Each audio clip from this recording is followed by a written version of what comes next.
都是从外地回来的。为了爱情，我来结婚了。我来鹤岗不到2年，我已经有3套房了。到了鹤岗之后，有没有过后悔过？没有后悔过。大城市给我的全是痛苦，我觉得可能要在这里待一辈子。Hello， 大家好，我是爱喝茶的老陆。提起鹤岗，大家第一时间想到的就是隐居躺平，5万块钱买一套房。那么2年过去了，现在的鹤岗是什么样的呢？这次我要挑战在鹤岗过最贵的一天，让我们看看衣食住行需要花多少钱，可能还会有别的发现。C'est parti！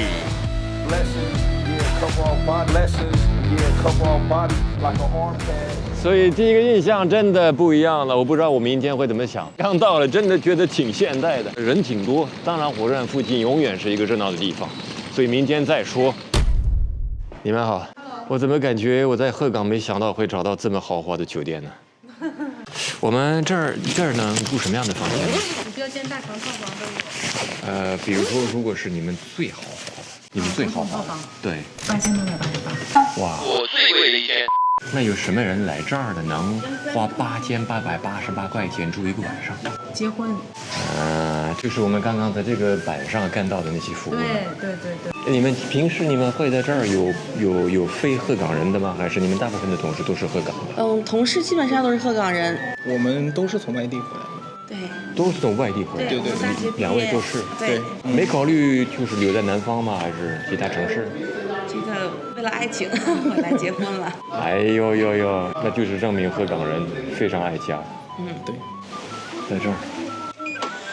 这样一间房间是398元，在鹤岗已经是酒店的天花板了。相比较其他城市，已经很便宜。那让我十分好奇，其他的衣食住行的部分也是同样便宜吗？而最能代表当地物价的首当其冲的，当然是菜市场。鹤岗最大的菜市场。但是这应该是标准价的，这是一个参考价吧？阿姨，我想问你一下，我们这儿最贵的水果是哪一个？樱桃。你能跟我们看一下吗？没有，我今天没有了。啊，今天没有。那平时樱桃是卖多少呢？现在得卖90一斤。目前这里有的今天最贵的水果呢？这个草莓。这个一盒是怎么卖的？这是一盒25。25。得合60块钱一斤。这还是我们是低价卖的，要上高档店就比这卖的更贵。鹤岗如果是要去了一个比较大的一个购物中心，那就是这儿比优的时代广场。真的看了好多品牌，甚至很多我完全不了解的品牌，感觉什么700、500、什么1000、2000的价格都很多，一点都不便宜。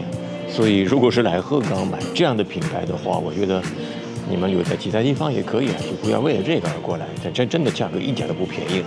那么鹤岗的物价和工资是匹配的吗？我找了几位生活在鹤岗的人聊了聊。你自己就是鹤岗人吧？我本地人，对。我能贸然的问一下，你们这样的一般的这种服务工作呢，你们一个月的工资能够赚多少？3000块钱。孩子在杭州上班了，工作了，他不需要我钱了。完我呢我挣的钱养我自己够用，完我老公挣的钱，我俩反正就够花。他有可能会回来在这儿生活吗？他好像可能性小点，他一般的他喜欢那块儿，他在那块儿上的大学。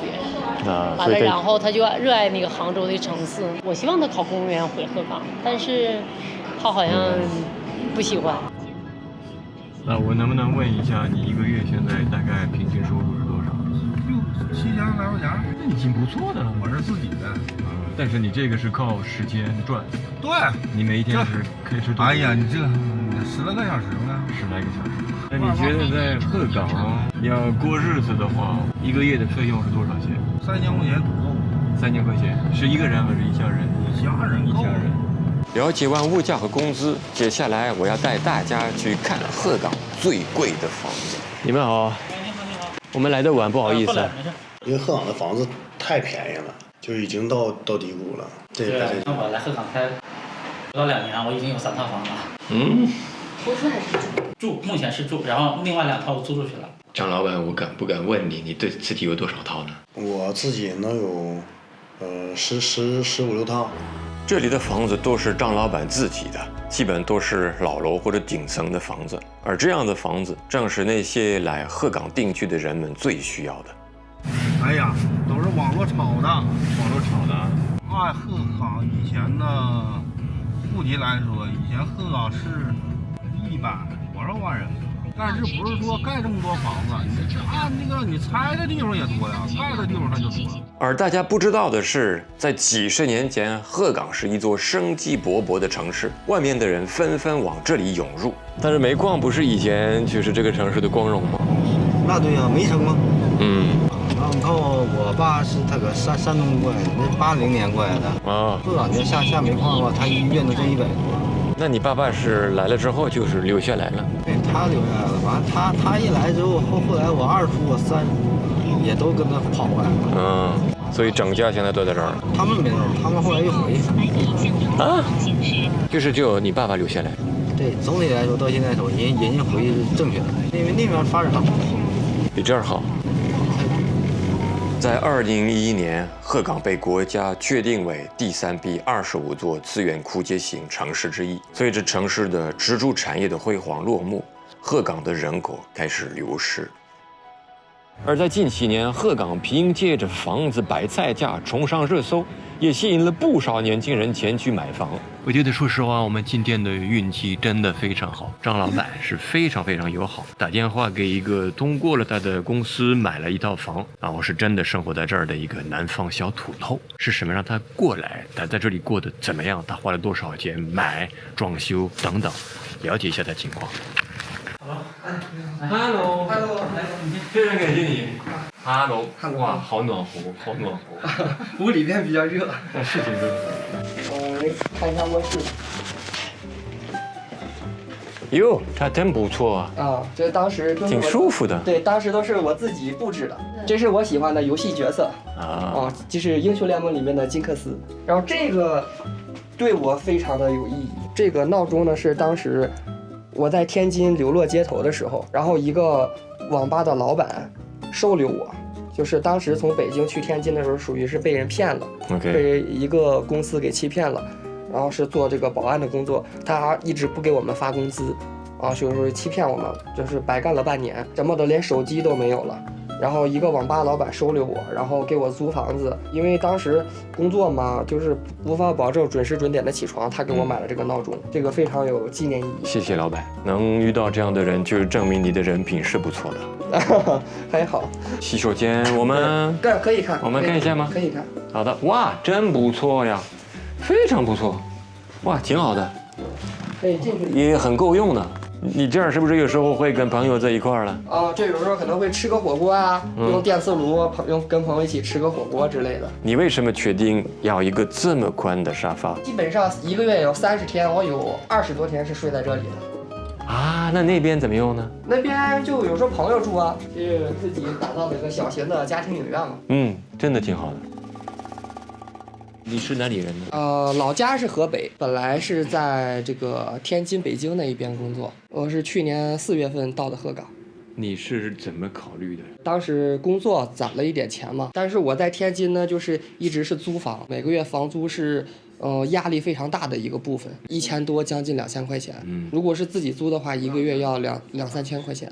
你这个是你当时的工资的多少？50%。然后我就想一想，我看看有没有什么房价比较低的地方。然后我了解到了这个鹤岗，当时我第一时间我是不敢相信，不管是真的假的，要一探究竟嘛。当时我就坐火车，自己一个人坐了1天1夜。你大概有一个预算吗？5万块钱以内，然后还有个几万块钱是装修的预算。那个时候你买这儿的是多少钱？4万3千块钱，然后包过户。自己装修又投资多少？3万多。你花了7万多块钱。对，新的生活开始。对，到了鹤岗之后，有没有过后悔过？我来到现在也快1年了，我目前的感觉是没有后悔过，因为在大城市给我的全是痛苦。就比如说，我可能今天想吃一点喜欢吃的东西，我都要考虑很久。但是到了鹤岗以后，想吃什么不会有任何的顾虑。你还是在工作？对，也是在工作，就是在网上代练打一些游戏。你能赚多少？也是几千块钱。你估计你现在1个月花多少钱？如果只是在吃喝上面的话，500块钱就够了。我除了吃喝没有什么其他的花销，所有的费用加起来也就700块钱以内。你这种生活你能想象，可能还会坚持多久呢？以我目前的想法啊，不敢说以后，我觉得可能要在这里待一辈子，很少就是有人能确定自己能在这里待一辈子。可能待个10年呀，或者5年呀，几年可能就会离开这个地方。他们可能只是暂时的定居在这个地方。最后慢慢给我们展示了整个房间的最满意的部分。好，我也尝试一下，可以吗？可以。这种设备是多少钱呢？将近1万块钱。哇，你这个真的没省钱呢。对。但是你买的真的是非常值。鹤岗也能买半套房啊。哇，你们不觉得这个跟电影的效果是一样吗？对，清晰度真高。所以说到了鹤岗之后，我说生活的幸福感很高嘛。就是想要的东西全都有。你是不是看的电影比以前多得多？有这个时间，以前你根本没时间。对，以前都没有时间要看。出租房怎么可能会想花1万块买投影仪？